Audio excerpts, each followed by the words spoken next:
Function number 14 क्या है हमारा, क्यूब फंक्शन। इस फंक्शन को हम लोग कैसे डिफाइन करेंगे, y is equal to F x is equal to X cube. ठीक है, वेयर इसमें इसको तुम ऐसे भी देख सकते हो, रहने दो अभी, फिर कंफ्यूज हो जाओगे।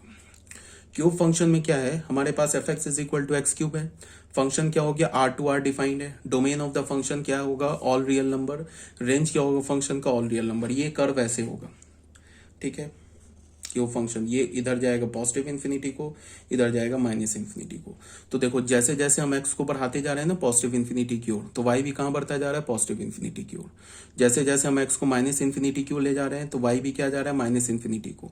अगर हम एक्स को इधर से ले जाएंगे जीरो प्लस की ओर, तो वाई क्या होगा, सॉरी जीरो प्लस की ओर ले जाएंगे तो वाई भी क्या होगा, जीरो प्लस की ओर है। देखो यहाँ वाई क्या हो रहा है, घट रहा है ना, बट वाई हमेशा पॉजिटिव और जीरो की ओर आ रहा है। ठीक है, अगर हम x को ले जाएंगे जीरो माइनस से, तो y क्या होगा, y भी जीरो माइनस से ही जाएगा। मतलब x अगर अप्रोच करेगा जीरो माइनस को, तो y भी अप्रोच करेगा जीरो माइनस को। देख लो x को इधर लेते जाओ, y क्या होता जाएगा, y भी घट रहा है, जीरो की ओर जा रहा है, बट y हमेशा निगेटिव है। तो यहां भी होगा x is approaching to plus infinity, y is approaching to plus infinity, x is approaching to minus infinity, y is approaching to minus infinity, x is approaching to zero plus, y is approaching to zero plus, x is approaching to zero minus, y is approaching to zero minus. अब cube root function है। ठीक है, cube root function में क्या है कि देखो ये क्यूब फंक्शन और क्यूब रूट फंक्शन ये एक दूसरे का इनवर्स फंक्शन है। क्यूब फंक्शन हो गया और ये क्यूब रूट फंक्शन, ये एक दूसरे का क्या है, इनवर्स फंक्शन है। तो जैसे देख लो, अब ये बताओ अगर हमने x का वैल्यू 3 डाला यहाँ पे, तो y का वैल्यू क्या मिलेगा, 27 मिलेगा। और क्यूब रूट में अगर तुम x का वैल्यू 27 डालोगे तो y का वैल्यू 3 मिल जाएगा। तो ये क्या हमारे पास, क्यूब और क्यूब रूट, ये क्यूब रूट फंक्शन जो कि इनवर्स है किसका, क्यूब फंक्शन का। तो इनवर्स के लिए ग्राफ मैंने कैसे बोला था, y is equal to X graph ले लो, y is equal to X का लाइन ले लो, और y is equal to X cube का तुम मिरर इमेज ले लो, तो क्या मिल जाएगा, y is equal to X to the power 1/3, मतलब क्यूब रूट ऑफ एक्स मिल जाएगा। ठीक है, तो ये वाला कर्व देखो, ये जो कर्व है ना, ये कर्व, ये वाला कर्व देखो, ये जो कर्व है यही है ना एक्स क्यूब का कर्व। ये लाइन हमने y is equal to X का ले लिया। अब यहां से लेके कर्व, ये जो कर्व है यहां से लेके, सॉरी यहां से लेके यहां तक का, यहां से लेके यहां तक का तुम मिरर इमेज लो इस लाइन पे, तो क्या होगा, ये मिरर इमेज हो जाएगा। और फिर इसका मिरर इमेज ले लो, तो इसका mirror image y is equal to X पे ये हो जाएगा। तो y is equal to X cube का कर्व कैसे आ गया, ऐसे आ गया यहाँ पे। ठीक है, उसके बाद देखो ये वाला जो कर्व है ना, ये किसका कर्व है, y is equal to X cube का कर्व है। तो यहां से यहां तक का अगर तुम मिरर इमेज लोगे y is equal to X line पर, इस लाइन पर, तो क्या मिलेगा, ये मिरर इमेज मिलेगा। ठीक है, और इसका मिरर इमेज लोगे तो ये मिलेगा। तो फाइनल हमारे पास एक्स क्यूब का कर्व क्या मिल गया, ये मिल गया। ये तो हमें y is equal to X cube का कर्व है, और y is equal to cube root x का कर्व क्या मिल गया, ये वाला कर्व मिल गया। देखो ये कर्व मिल गया, ये जो कर्व देख रहे हो ना, ये y is equal to cube root of X का कर्व मिल गया। तो यहाँ पे मैंने अलग से बना रखा है, ऐसे बन जाएगा क्यूब रूट ऑफ एक्स का कर्व। इस फंक्शन का भी डोमेन क्या है, ऑल रियल नंबर। इस फंक्शन का भी रेंज क्या है, ऑल रियल नंबर। अच्छा, अब यहाँ पे कुछ बच्चे ये बोलेंगे मुझसे कि ये जो स्क्वायर फंक्शन है और स्क्वायर रूट फंक्शन है, ये भी तो एक दूसरे का इनवर्स है। तो बिल्कुल है, हमने फंक्शन स्क्वायर फंक्शन में क्या बोला, आर टू आर बोला, y is equal to x square बोला। ठीक है, तो y is equal to x square बोला, तो यहां से तुम ऐसे देखो, अगर x का वैल्यू तुम 4 डालो, देन y का वैल्यू क्या मिलेगा, 16 मिलेगा। और ये जो हमने लिया है ना y is equal to root x, इसमें तुम x का वैल्यू 16 डालो, then y is equal to क्या मिलेगा, 4 मिलेगा। ठीक है, तो ये भी एक दूसरे का क्या, इनवर्स फंक्शन है। तो y is equal to x square से भी हम क्या कर सकते हैं, y is equal to root x का कर्व ड्रॉ कर सकते हैं। ये है ना एक्स स्क्वायर का ग्राफ। ठीक है, और ये हमने line y is equal to x draw कर दिया। ठीक है, तो यहां से लेके यहां तक के ग्राफ का इमेज क्या होगा, ऐसे होगा। और यहां से लेके यहां तक का ग्राफ का इमेज क्या होगा, ऐसे होगा। तो फाइनल ऐसे आ रहा है ना curve, y is equal to root x का। अब ये नहीं है समझोगे कि ये कर्व ऐसे आके ऐसे घूम के ऐसे करके कट कर जाएगा, ये गलत हो जाएगा। ये कर्व एक्चुअल में ऐसे जा रहा है ना, ये ऐसे करके ऊपर बढ़ता जा रहा है। ये कर्व ऐसे धीरे धीरे ऊपर बढ़ता जाएगा, मतलब ये एग्जैक्ट देखो मुझसे बन नहीं पा रहा है, ये एक्स स्क्वायर का है ना कर्व,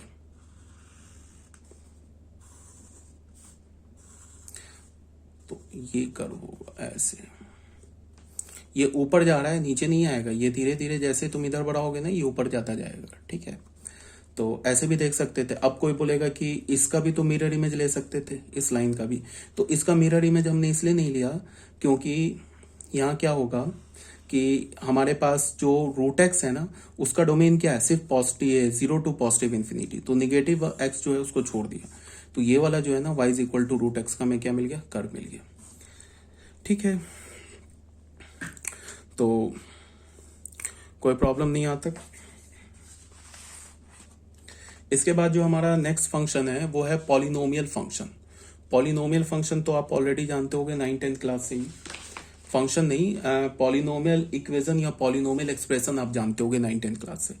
पॉलिनोमियल में क्या बोल रहा है, a function from R to R. Polynomial function का जो डोमेन होता है ना, हमेशा ऑल रियल नंबर होता है, डिफाइंड बाई एफ एक्स। ये एक्सप्रेशन तुमने 9th क्लास में देखा होगा पॉलिनोमियल चैप्टर में।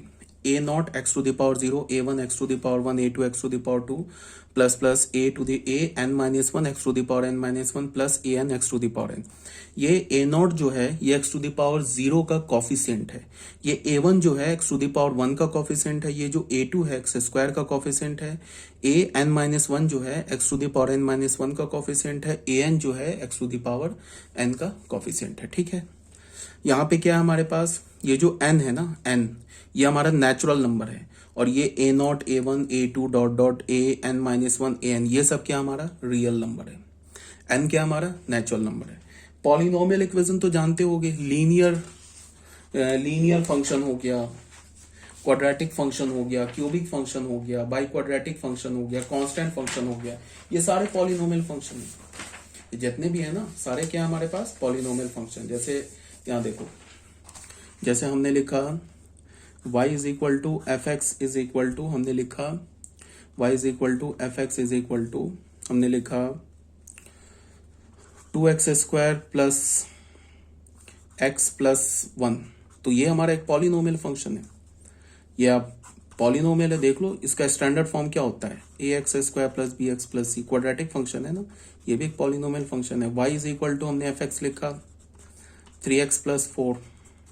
तो इसका स्टैंडर्ड फॉर्म होता है क्या, लीनियर है, ये लीनियर पॉलिनोमियल फंक्शन है, x प्लस बी के फॉर्मेट का ये। अगर हमने y कांस्टेंट फंक्शन लिख दिया, ये भी एक पॉलिनोमियल, मान लो हमने 2 लिख दिया, -2 लिख दिया, तो ये भी एक पॉलिनोमियल फंक्शन है। ये किस फॉर्म का होगा, a × x⁻0, ठीक है। इसका जो हमें पता है ना कि जो कांस्टेंट जितने भी रियल नंबर होते हैं उसे हम क्या बोलते हैं, कांस्टेंट पॉलिनोमियल। कांस्टेंट पॉलिनोमियल का डिग्री डिफाइन नहीं होता है, कांस्टेंट पॉलिनोमियल का डिग्री डिफाइन नहीं होता, नहीं, 0 का डिग्री नहीं डिफाइंड होता है। कांस्टेंट पॉलिनोमियल का डिग्री क्या होता है, 0। इसका डिग्री क्या है, 0। एक्स का हाईएस्ट पावर क्या है, एक्स का हाईएस्ट पावर, एक्स का जो हाईएस्ट पावर है 0, तो इसकी डिग्री क्या हो जाएगी, डिग्री 0 हो जाएगी। इसकी डिग्री क्या हो जाएगी, डिग्री 1 हो जाएगी। इसकी डिग्री क्या हो जाएगी, डिग्री 2 हो जाएगी। हाँ, 0 का डिग्री डिफाइन नहीं होता है। 0 भी हमारा पॉलिनोमियल है। कैसा पॉलिनोमियल है, कांस्टेंट पॉलिनोमियल है। इसकी डिग्री डिफाइन नहीं होती है। क्यों नहीं डिफाइंड होती है, बिकॉज तुम ऐसे लिख सकते हो 0 × x⁻0, इसको लिख सकते हो 0 × x⁻1, इसको लिख सकते हो 0 × x⁻100। तो डिग्री क्या लोगे, 0 लोगे कि 1 लोगे कि 100 लोगे। तो 0 is the only constant polynomial whose degree is not defined. 0 सिर्फ एक लौता ऐसा कांस्टेंट पॉलिनोमियल है जिसका डिग्री डिफाइन नहीं है। बाकी 0 को छोड़ के बाकी जितने भी कांस्टेंट पॉलिनोमियल है उनकी डिग्री 1 होती है। फिर ये लीनियर पॉलिनोमियल समझ में आ रहा है, क्वाड्रेटिक पॉलिनोमियल समझ में आ रहा है। क्यूबिक पॉलिनोमियल को हम कैसे लिखते हैं, ऐसे मान लो कि हमने लिख दिया 4x² प्लस 6 लिख दिया, तो ये हमारा क्या है, क्यूबिक पॉलिनोमियल है। इसको तुम स्टैंडर्ड फॉर्म क्या होता है, ax³ plus bx² plus cx plus d होता है। यहाँ पे बोलोगे x का टर्म कहाँ चला गया, तो x का टर्म 0 हो गया। क्यों 0 हो गया, बिकॉज c को हमने अगर 0 मानेंगे तो x का टर्म क्या हो जाएगा, वैनिश हो जाएगा। फिर बाई क्वाड्रेटिक पॉलिनोमियल होता है ax⁴ plus bx³ plus cx² plus dx plus c, ये बाई क्वाड्रेटिक पॉलिनोमियल हो जाएगा। तो जितने भी पॉलिनोमियल है ना उनका डोमेन क्या होता है, ऑल रियल नंबर। उनका रेंज क्या होता है, रेंज हम लोग अभी के इसमें रेंज को बता नहीं सकते हैं, वो डिपेंड करेगा कि कौन सा पॉलिनोमियल फंक्शन है। ठीक है, रेंज ऑल रियल नंबर भी हो सकता है, range non negative non positive कुछ भी हो सकता है, वो डिपेंड करेगा कि कौन सा पॉलिनोमियल फंक्शन है। बट तुम्हें क्या याद रखना है कि पॉलिनोमियल इक्वेशन का स्टैंडर्ड फॉर्म क्या है, पॉलिनोमियल फंक्शन का डिग्री क्या होता है, डिग्री क्वाड्रेटिक है, बाई क्वाड्रेटिक है, क्यूबिक है, लीनियर है, कांस्टेंट है, ये याद रखना है। और डोमेन क्या होता है पॉलिनोमियल फंक्शन का, ऑल रियल नंबर। कोडोमेन तो हम हमेशा क्या लेते हैं, ऑल रियल नंबर। ठीक है, जैसे ये देख लो, ये हमारा एक पॉलिनोमियल फंक्शन ऑफ डिग्री 7, ये भी हमारा एक पॉलिनोमियल फंक्शन ऑफ डिग्री 2। यहाँ तक आगे बात समझ में। अब आ जाओ फंक्शन नंबर 17, जिसे हम क्या बोलते हैं, रैशनल फंक्शन। रैशनल फंक्शन क्या होता है, function which can be written as the quotient of two polynomial function. Function जिसको हम दो पॉलिनोमियल फंक्शन के कोशिएंट में लिखे is said to be a rational function. ठीक है, जैसे मान लो कि हमारे पास पी एक्स एक पॉलिनोमियल है एन डिग्री का, क्यू एक्स एक पॉलिनोमियल एन डिग्री का, बी टू पॉलिनोमियल फंक्शन। तो हमने एक फंक्शन को डिफाइन किया, कैसे डिफाइन किया कि फंक्शन में हमने क्या बोला, एक फंक्शन डिफाइन किया फ्रॉम द सेट ऑफ, देखो ये डोमेन लिखा हुआ है, यहां से यहां तक ये लिखा है ना, ये फंक्शन का डोमेन लिखा हुआ है। From the set of all real number, पूरे रियल नंबर से उस एक्स को हटा दिया जिसपे जो डिनोमिनेटर क्यू एक्स पॉलिनोमियल है ना वो जीरो हो रहा है, उस एक्स को हटा दिया। जैसे कोई भी अगर पॉलिनोमियल इक्वेशन है तो पॉलिनोमियल इक्वेशन एक्स के किसी वैल्यू के लिए जीरो हो सकता है ना, तो वो जो डिनोमिनेटर में हम पॉलिनोमियल इक्वेशन रख रहे हैं ना, उस डिनोमिनेटर के पॉलिनोमियल इक्वेशन से उस एक्स को हटा दिया जिस एक्स के लिए डिनोमिनेटर वाला पॉलिनोमियल इक्वेशन जीरो हो रहा है। ठीक है, तो हमने क्या लिखा, डोमेन क्या लिखा, the set of all real number minus the set of all x such that Q x is equal to zero. ठीक है, से क्या हो गया, को डोमेन क्या हो गया, आर। अब हमने फंक्शन क्या डिफाइन किया, f x is equal to P x upon Q x. ठीक है, इज अ रैशनल फंक्शन। मतलब क्या है कि दो पॉलिनोमियल फंक्शन का जो कोशिएंट होगा ना वो रैशनल फंक्शन कहलाता है। दो पॉलिनोमियल फंक्शन का जो कोशिएंट होता है वो क्या कहलाता है, रैशनल फंक्शन। बट हमें रैशनल फंक्शन के डोमेन को डिफाइन करने से पहले क्या करना होगा, पूरे रियल नंबर से उस एक्स को हटाना होगा जिसपे डिनोमिनेटर वाला पॉलिनोमियल फंक्शन जीरो हो रहा है। ठीक है, जैसे ये देखो, ये फंक्शन हो गया, बस अभी हमने फंक्शन लिखा, इसका डोमेन तो लिखा नहीं है। तो अगर मान लो कि इस एफ एक्स पॉलिनो ये रैशनल फंक्शन का हमें डोमेन लिखना है तो हमें क्या करना होगा, रियल नंबर से उस एक्स को हटाना होगा जिसपे क्वाड्रेटिक जीरो हो रहा है। तो वो कैसे खोजेंगे, ये क्वाड्रेटिक इक्वेशन है, इसको जीरो करो, वहां से एक्स की वैल्यू निकाल लो। मान लो एक्स की वैल्यू अल्फा बीटा आ गई, तो इस फंक्शन का डोमेन क्या हो जाएगा, all real number minus alpha comma beta. ठीक है, अब जैसे बच्चों देखो, ये भी हमारा जो है ना, ये भी रैशनल फंक्शन है। क्यों है, बिकॉज न्यूमरेटर में क्या लिखा है, वन लिखा है ना। वन कैसे क्या होता है, वन हमारा पॉलिनोम ये कांस्टेंट पॉलिनोमियल होता है ना। थ्री क्या होता है, थ्री भी कांस्टेंट पॉलिनोमियल होता है। तो पॉलिनोमियल अपॉन पॉलिनोमियल तो ये लिखा ही हुआ है, पॉलिनोमियल अपॉन पॉलिनोमियल लिखा हुआ है। और पॉलिनोमियल अपॉन पॉलिनोमियल को तो हम बोलते हैं रैशनल फंक्शन। तो ये 1/3 भी रैशनल फंक्शन है। ठीक है, और ये भी देख लो, ये हमारे पास क्वाड्रेटिक लिखा हुआ है, तो न्यूमरेटर में तो क्वाड्रेटिक है, डिनोमिनेटर में चलो इसे हमने अपॉन 1 कर दिया। 1 क्या हमारा एक पॉलिनोमियल है, कांस्टेंट पॉलिनोमियल है ना, तो ये भी पॉलिनोमियल अपॉन पॉलिनोमियल लिखा हुआ है, तो ये भी हमारा एक रैशनल फंक्शन हो गया। इसे हम पॉलिनोमियल फंक्शन भी बोल सकते हैं, इसे हम रैशनल फंक्शन भी बोल सकते हैं। बट ये हमारा सिर्फ रैशनल फंक्शन है, पॉलिनोमियल फंक्शन नहीं है। ये जो है हमारा सिर्फ रैशनल फंक्शन है, क्योंकि पॉलिनोमियल अपॉन पॉलिनोमियल है। और डिनोमिनेटर में क्या है, जो पॉलिनोमियल है वो कांस्टेंट पॉलिनोमियल नहीं है। अगर डिनोमिनेटर का पॉलिनोमियल कांस्टेंट पॉलिनोमियल हो जाए तो वो क्या हो जाएगा, हमारा polynomial as well as rational function.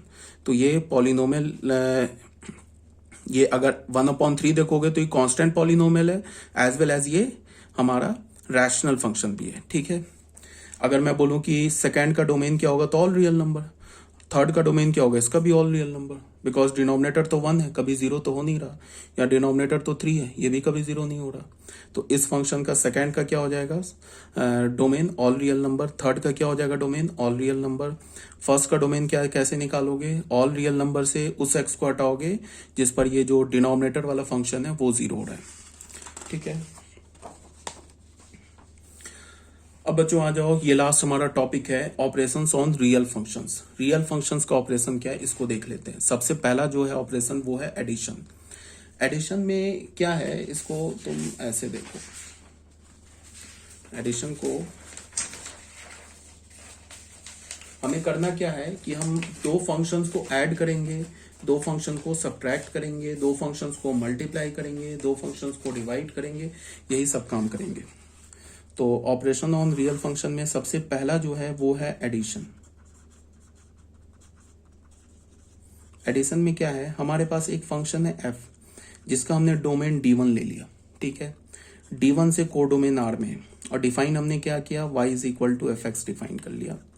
और एक हमारे पास g फंक्शन है जिसका डोमेन हमारे पास d2 है और कोडोमेन r है, डिफाइन क्या किया, y इज इक्वल टू हमने gx डिफाइन कर लिया। अब एक हम तीसरा फंक्शन लिखते हैं, ठीक है। इस दोनों फंक्शन को ऐड करेंगे तो भी हमें जो मिलेगा वो फंक्शन ही मिलेगा। तो जो थर्ड फंक्शन है उसको हम ऐसे लिखते हैं, यहाँ पे f लिखा था, यहाँ पे g लिखा था ना, जो तीसरा फंक्शन होगा f प्लस जी, इसे हम क्या बोलेंगे, sum of the function f and g, f और g का सम फंक्शन। इसका जो डोमेन होगा ना वो क्या होगा, जो f फंक्शन है उसका डोमेन इंटरसेक्शन जो d फंक्शन है उसका डोमेन, दोनों के डोमेन का इंटरसेक्शन से ये क्या होगा, set of all real number, ये होगा ये हमारा। अब कोई बोलेगा कि ऐसा क्यों हो गया, तो अभी बता रहा हूं। अब इसको डिफाइन कैसे करेंगे, तो हमने लिखा कि f प्लस जी फंक्शन का डोमेन क्या होगा, d1 इंटरसेक्शन d2 से, कोडोमेन क्या होगा, ऑल रियल नंबर। इसको डिफाइन कैसे करेंगे, f प्लस जी एक्स, जैसे एफ एक्स बोलते थे ना, यहाँ पे क्या करेंगे f प्लस जी एक्स, इसको हम कैसे लिखेंगे, f x plus g x, ठीक है। For all x belongs to d1 intersection d2। अब बच्चों यहाँ पे क्या है कि हमने d1 और d2 का इंटरसेक्शन क्यों लिया, ये सवाल उठता है। मान लो x is equal to alpha, मान लो x is equal to alpha पर x is equal to alpha d1 के डोमेन में है बट d2 के डोमेन में नहीं है।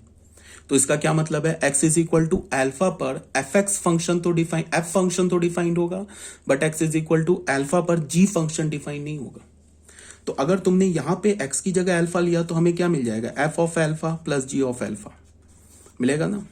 मान लो अल्फा जो है ये हमारा alpha belongs to d1 but alpha belongs to d1 but alpha not belongs to d2। अगर ऐसा केस है तो अल्फा पे f फंक्शन डिफाइंड है बट g फंक्शन डिफाइंड नहीं है।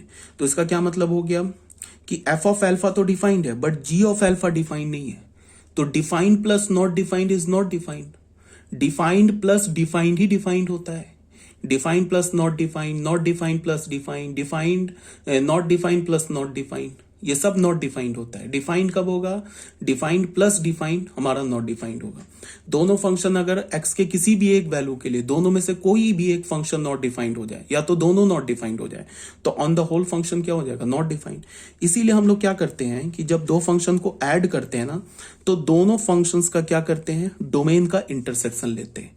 तो डोमेन का इंटरसेक्शन लेंगे तो वही x बाहर निकल के आएगा जो x हमारा f फंक्शन के भी डोमेन में होगा, g फंक्शन के भी डोमेन में होगा। तो अगर f और g दोनों के डोमेन में है तो f(x) और g(x) दोनों डिफाइंड होगा तो f plus g x defined हो जाएगा, मतलब f प्लस जी डिफाइंड हो जाएगा। तो इसीलिए हम क्या करते हैं कि दो फंक्शंस को जब भी ऐड करेंगे तो दोनों फंक्शंस के डोमेन का इंटरसेक्शन लेंगे और को डोमेन तो ऑल रियल नंबर होता है, ठीक है। तो यही बात यहाँ पे बोला गया है। लेट f हमारे पास d1 से लेके r एक फंक्शन है, g हमारा d2 से r एक फंक्शन है, b2 real functions, then their sum f plus g is defined as that function from d1 intersection d2। f plus g का जो डोमेन होगा क्या होगा, d1 इंटरसेक्शन d2 से क्या होगा, set of all real number which associates each x। f plus G कैसा function है जो हर एक x को एसोसिएट करेगा और x एलिमेंट किसका होगा, d1 इंटरसेक्शन d2 का होगा to the number fx plus gx। कोई भी अगर x तुम उठाओ d1 इंटरसेक्शन d2 से उसमें तुम f प्लस जी एक्स फिर कैसे डिफाइंड होगा, fx प्लस gx, ठीक है। तो हमारे पास f हमारा फंक्शन है d1 से r, g हमारा फंक्शन है d2 से r, तो f प्लस जी क्या होगा, d1 इंटरसेक्शन d2 से r होगा। डिफाइंड हम लोग ऐसे करेंगे, f प्लस जी एक्स क्या होगा, fx plus g x for all x belongs to d1 intersection d2। Example देख लो, एक हमारे पास फंक्शन f है, कहां से कहां तक है, r से r तक।